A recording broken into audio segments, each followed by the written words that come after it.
Salatullah salamullah ala taha rasulillah. Salatullah salamullah ala yasin habibillah. Umat Islam akhir zaman seueur anu kasasaran, ucap lampah patekadan, seueur pisan pamusyrikan, musyrik kufur pamurtadan, tos jadi kebiasaan, teu ieu jadi pikiran, matak ruksakana iman. Syahadat sok diucapkeun, salat oge dilakukeun, majarkeun teh cukup iman, ejeung ngaku kaislaman.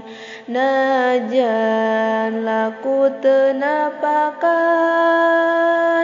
kana aturan pangeran, teu gaduh rasa nyalahan,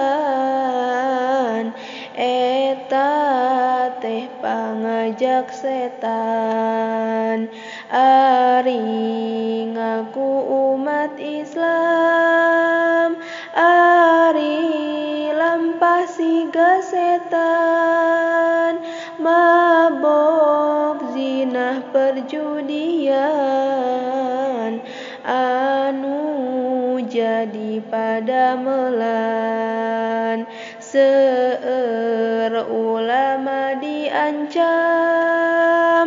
peda ngajak lebet Islam, da kuring mah enggeus iman, da cukup Islam turunan. Ulama dipikangewa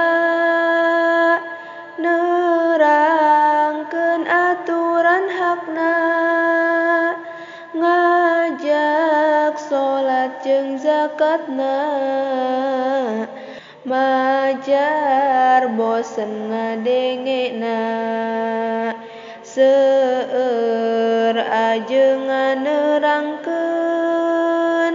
kana hukum ti pangeran, seueur anu ngabalieur bongan jauh jeung kahayang, seueur ucap pagawean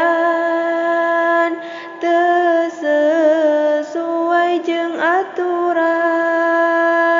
jiga hade sareng iman, padahal mah kasasaran.